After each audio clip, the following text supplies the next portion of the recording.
All right, so we are transitioning now into skeletal muscle physiology. If we go in the sequence of the textbook, it flows right off of chapter 11, the etheric nervous system. Okay, so it's a nice flow, if you will, from the peripheral nervous system. We've kind of rearranged things so that the endocrine system was kind of pulled out of place.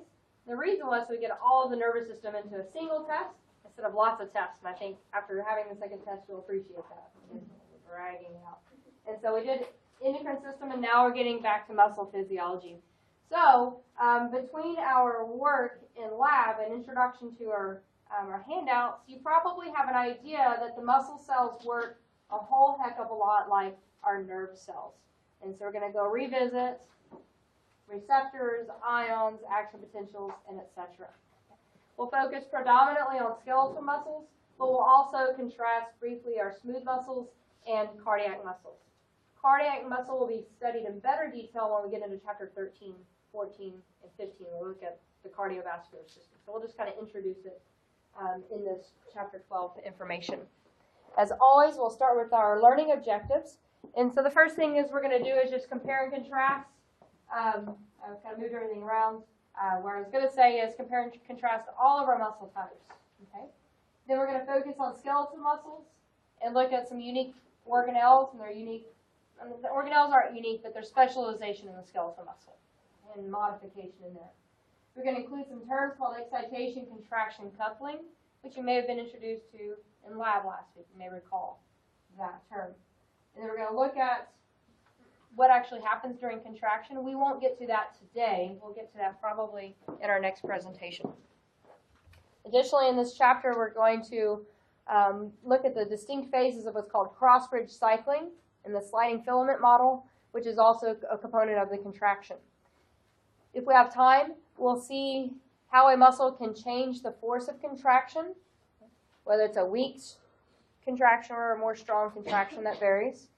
And then we're going to look at, as identified, the different structure and function of our three primary muscle types. So those are our couple more objectives. When we get in there, we're going to contrast single unit versus multi-unit smooth muscle, and then the role of a pacemaker, not only in the heart, but also in our smooth muscle cell types. Okay, but again, we won't get to those all today. What we're going to first start is comparing and contrasting our different muscles. Okay, so I've got some just basic information. The first muscle we're going to look at includes skeletal muscle. Where would we find skeletal muscles? On our bones. So it's attached to our bones, and on some select instances, maybe to your skin, your hair follicles, skeletal muscle. But they get their name because they're attached predominantly to our bones, our skeletal system.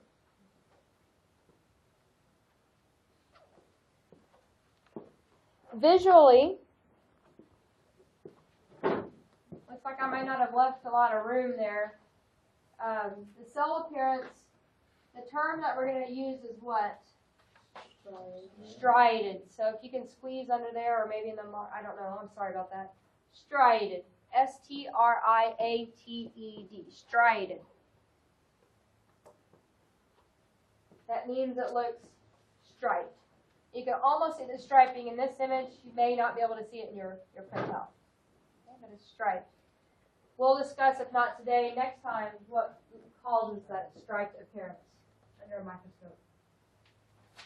Do I need to rewrite that or write it? Striated.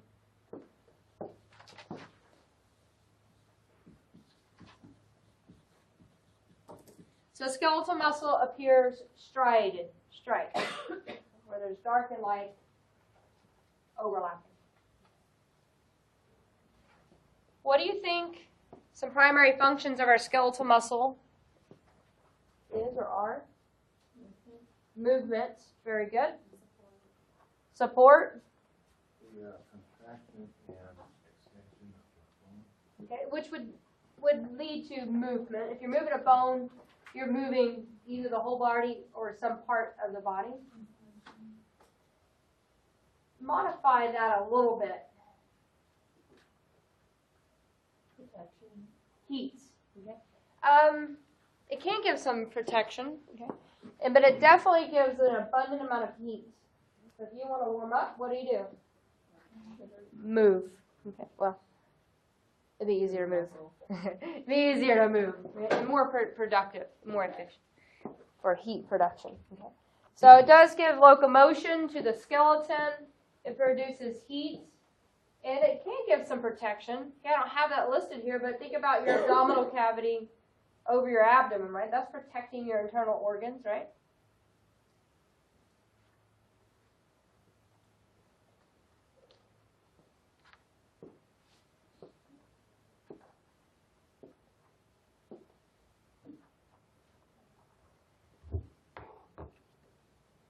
I'll come back to the control because I have it on a different slide. Actually, you guys could tell me how are skeletal muscles controlled? Motor neurons. Which part of our nervous system? Somatic. We call that the, did I hear it? Voluntary. Voluntary. By our somatic motor neurons.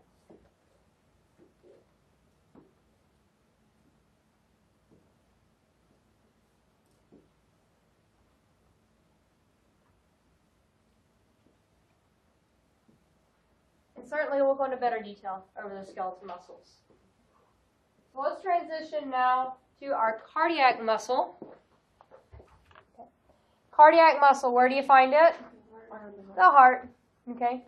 And the chambers, actually making up the chambers, comprising the atria and the ventricles. There's cardiac muscle tissue in there.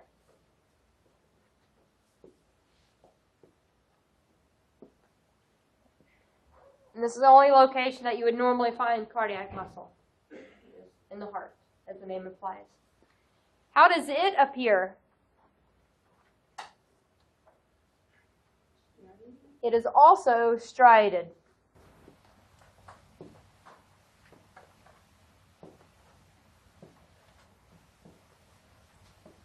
Also striated.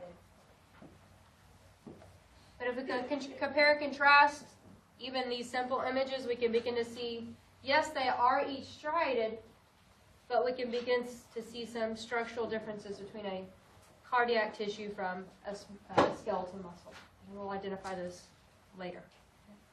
What do the cardiac muscle cells function to do? What's their job? Pump blood. To pump blood, right? To pump, distribute blood.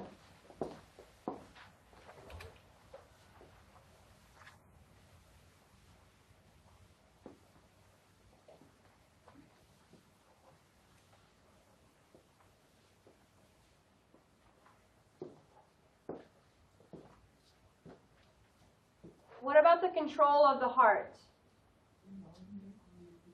Involuntary, so autonomic nervous system, very good.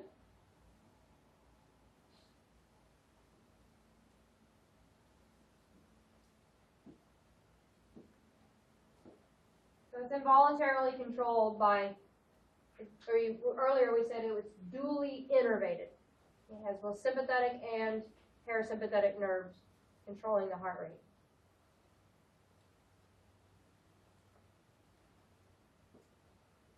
The autonomic or involuntary nervous system controls our heart. What else controls our heart?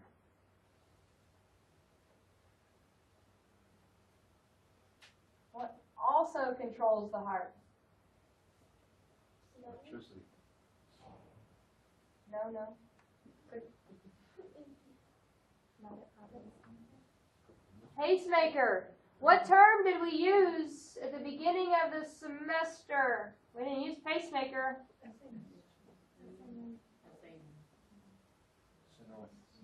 That is the most specific term for the pacemaker. The beginning of the semester, we said organs are extrinsically controlled by like the nervous system, but some may be intrinsically controlled. So this is a two-part. The heart is, yes, extrinsically controlled by the autonomic nervous system, but it is intrinsically controlled by the pacemakers.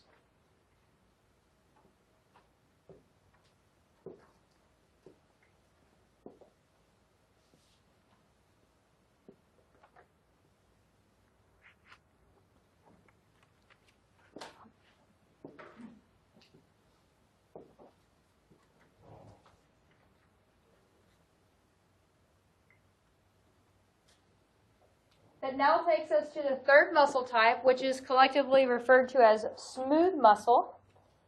And where would you find smooth muscle? Internal organs like our veins. Where else? Digestive tract. I'm going to give you a real concise way to say this. Hollow, things that are hollow, that aren't the heart. And then you can start listing blood vessels, intestines, stomach, uterus, bladder, right? All have what type of muscle in them? Smooth muscle. Okay, so your hollow organs, with the exception of the heart, have smooth muscle around them.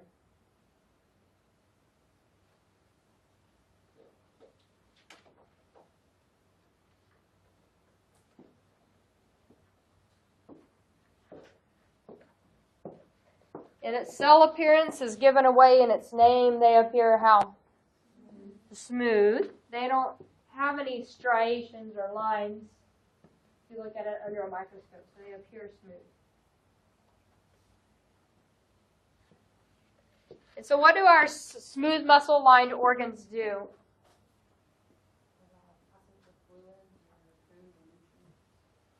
Allowing passage of food, nutrients, whatever. We're moving substances through those hollow organs. So as you identified, movement, propelling, blood, food, urine. Can actually mix and churn in the digestive system, in the stomach, churning. A uterus can contract to propel a baby, right? So we're moving something through that organ, okay, whatever that organ is used to move.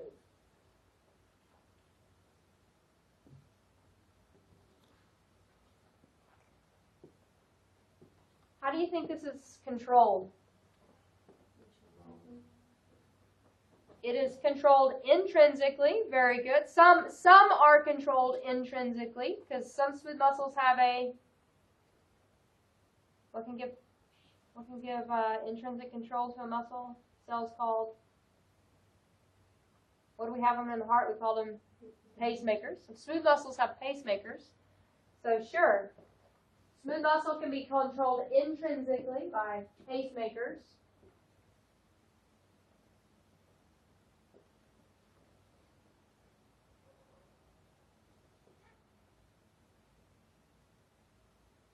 But definitely also what? Extrinsically by the autonomic nervous system.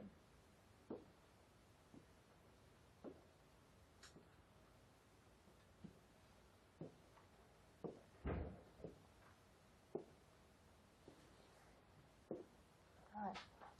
Let's see if my presentation matches everything that we said. All right. So it says skeletal muscle exclusively extrinsically controlled by the somatic nervous system.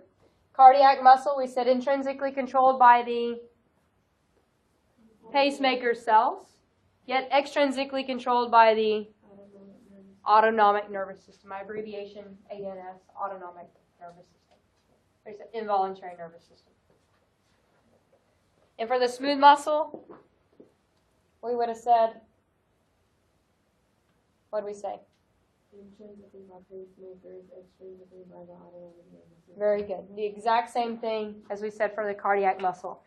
Some smooth muscles are controlled intrinsically by their own little pacemaker cells and also controlled extrinsically by the autonomic nervous system. Okay, good. What questions do you have over these generic comparisons before we focus on the skeletal muscle?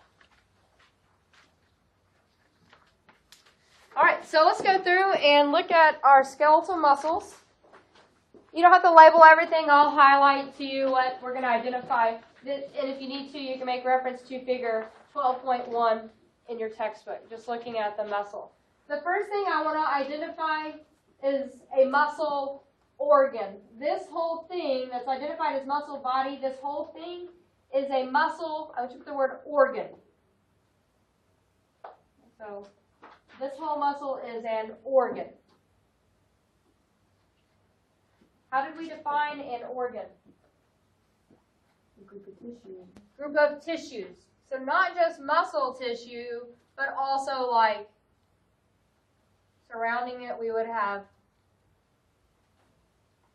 what kind of tissue? What? The skin actually would be on top of it, but it wouldn't be in the organ itself. So in the organ,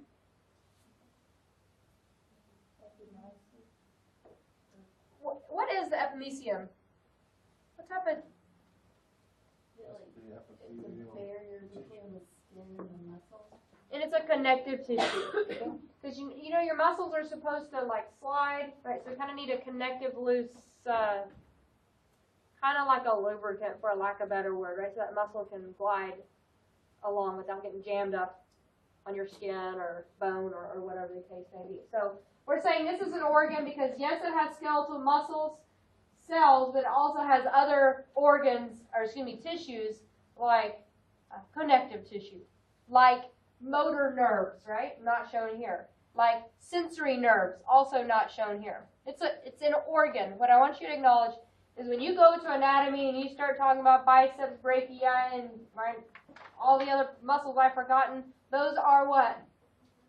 Organs, made up of different tissues. So in anatomy, you'll hit the organ level, right? We're going to go down to the cellular level. Okay? So again, just follow me. You don't have to label everything. So we're looking at the muscle organ.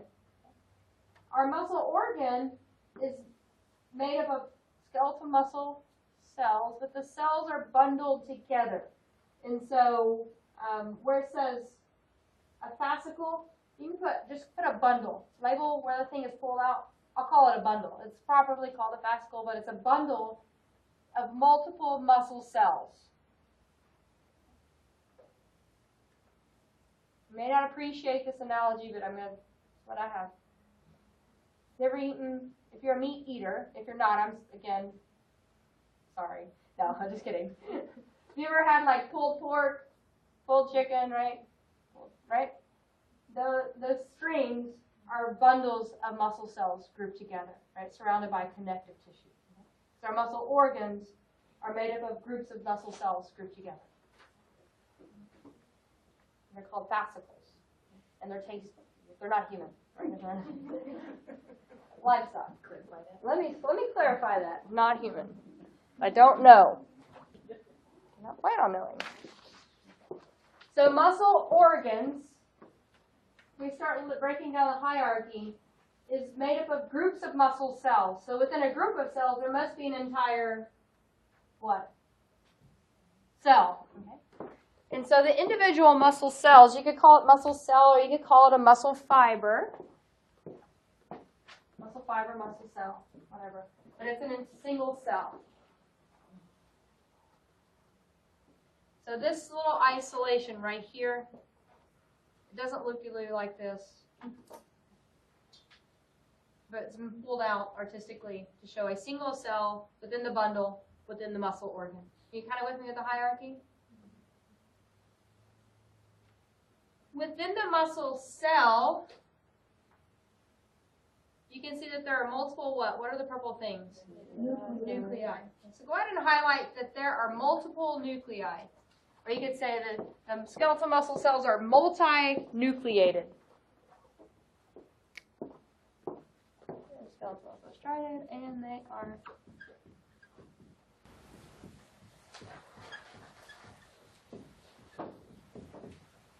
means they have many nuclei. Okay, we'll address maybe next time. In this image, though, it's looking within the muscle cell, and there's something else pulled out. What is this something else that's been isolated in the drawing?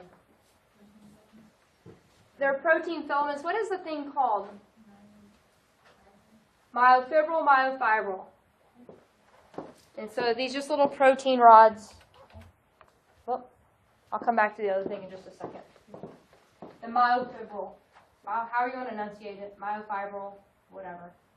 It is a protein, big protein complex.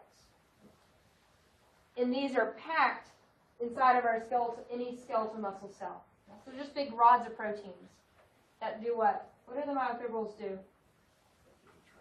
They allow for the contraction. and relaxation and stretching.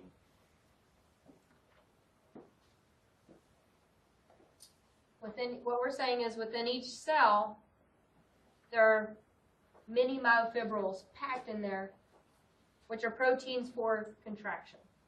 Which makes sense because the skeletal muscle organ does what? It should contract because within each cell there are motor little proteins that allow for contraction.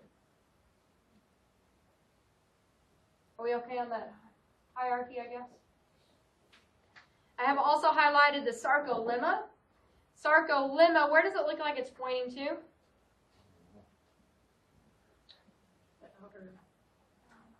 What is the outer part of a cell? The membrane. Sarcolemma is just the name for the plasma membrane of a muscle cell. It's just very, instead of saying the muscle cell plasma membrane, I could say sarcolemma. Sarcolemma. You should have encountered that terminology in lab last week. Sarcolemma. So let's review this. A muscle organ is comprised of bundles, multiple tissues, including bundles of muscle cells, which within has individual muscle fibers, which have within them a high concentration of myofibrils, fibers, which allow the cell to contract. And the name for a muscle cell membrane is called sarcolemma. Let's now look in more detail within a muscle cell. It's a specialized organelle. So we're turning the page to 3 if you've got the guided notes. Reviewing figure 12.2. This is looking at what? What is this? What is shown here? This thing is an entire... That's a fascicle. This is not a fascicle. It's an entire... Just a single cell. Okay. We're taking that single cell. It may look like this because what's being kind of shown being pulled out? Myofibril. So we know which nervous system controls this. We said somatic nervous system. So identify, and I'm gonna add some, in addition to labeling, you guys will talk about the function. So our somatic nerve gives what? Stimulus, control, or contraction. Question?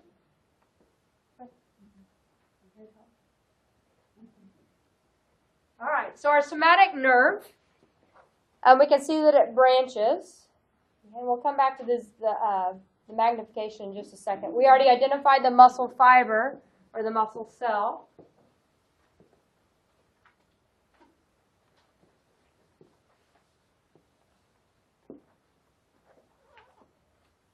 We also identified the term, the sarcolemma. That's just the what?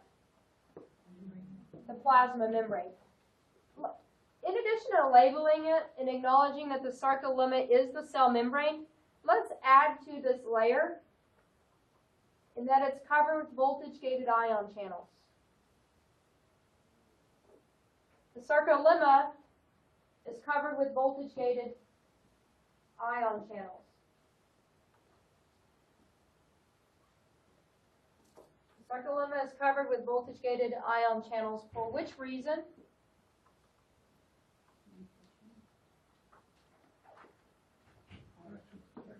Work. Yes. In the do what? Okay, so it can depolarize, so it can generate action potentials, okay, which is a form of communication, a form of work. So the sarcolemma is covered with voltage-gated channels so that it can conduct action potentials.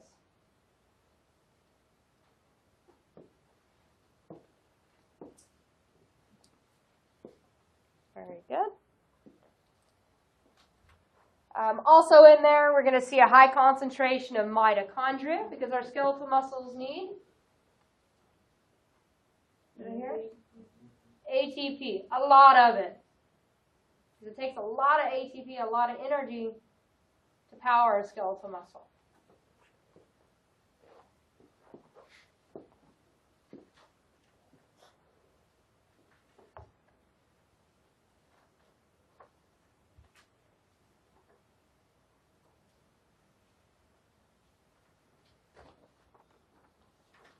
Another modification that we'll find inside of our skeletal muscle includes things called the T tubules. What does the T stand for? Transverse tubules. The transverse tubules are which color in this image? Green. The green thing.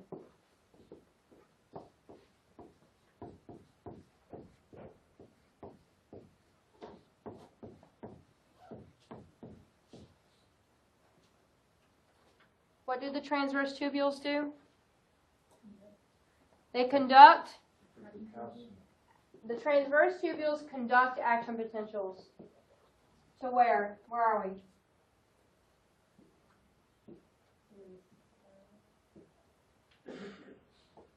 Through the cytoplasm. They conduct action potentials to the interior of the muscle cell.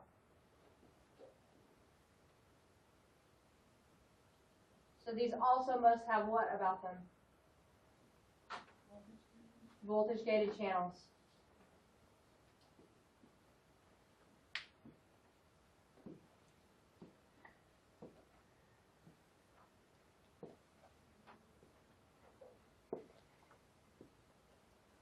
So the transverse tubules are able to conduct action potentials from the sarcolemma to the cell cytoplasm because of the various voltage-gated channels on them. They are adjacent to which specialized organelle? The SR, called the Sarcoplasmic Reticulum. The Sarcoplasmic Reticulum is this flattened blue-gray something. And it's all throughout. You kind of see surrounding the myofibrils in there. The Sarcoplasmic Reticulum. You can abbreviate it SR. That's what I'll do. I'll say SR, Sarcoplasmic Reticulum. Anatomically, it's adjacent to the T tubules and surrounds the what? The myofibrils. So it's right next to the T tubules and it surrounds the myofibrils.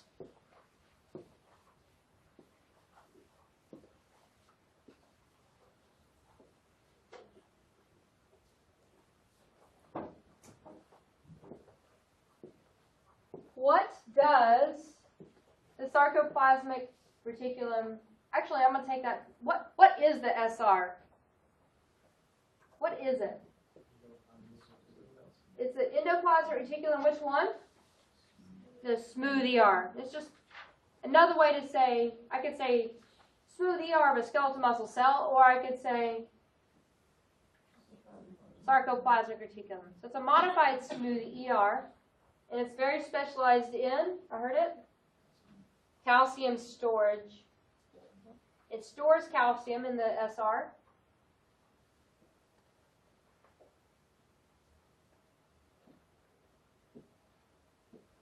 But also does what? Releases it. Because it has what? Excellent. It has voltage-gated calcium channels. Because it has voltage-gated calcium channels, when a muscle cell generates what? An action potential, the sarcoplasmic reticulum will release calcium to the cytosol.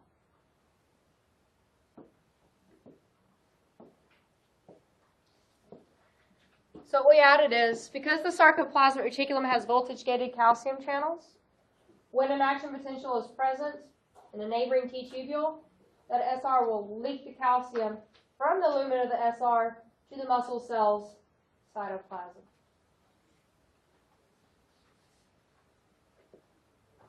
Questions thus far? All right, what else have we got highlighted here?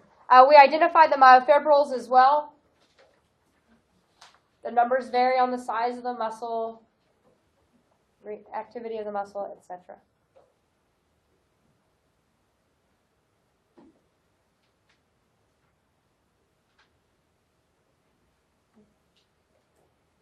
I think if we're going to the inset, let me see.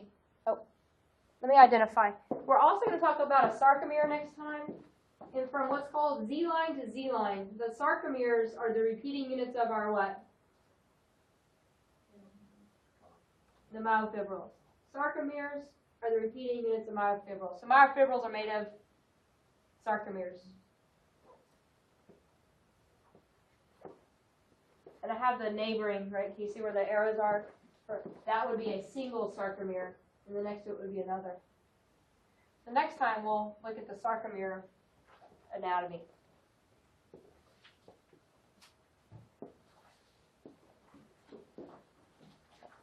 I want to go to the inset real quick. The relationship between a somatic nerve and a skeletal muscle is called a neuromuscular junction. It's called a neuromuscular junction. Instead of saying synapse, like nerve to nerve, I can say neuromuscular junction, a junction between a nerve cell and a muscle cell. We know that our somatic nerves store and release which neurotransmitter? Acetylcholine.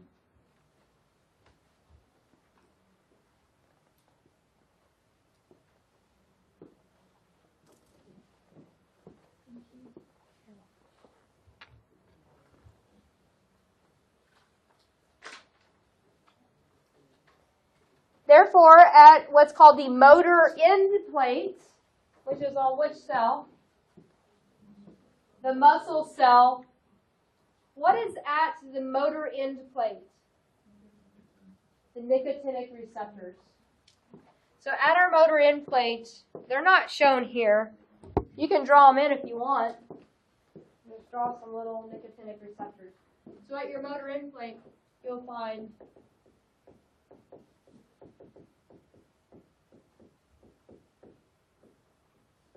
our nicotinic receptors, which are what? They are cholinergic. There. And what do you mean? You're right. What do you mean when they say they're excitatory?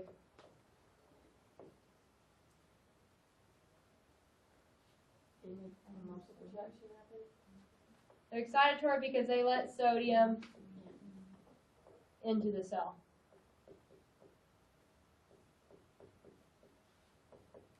Causing a, not quite yet, depolarization to, very good, depolarization, and really it's a graded.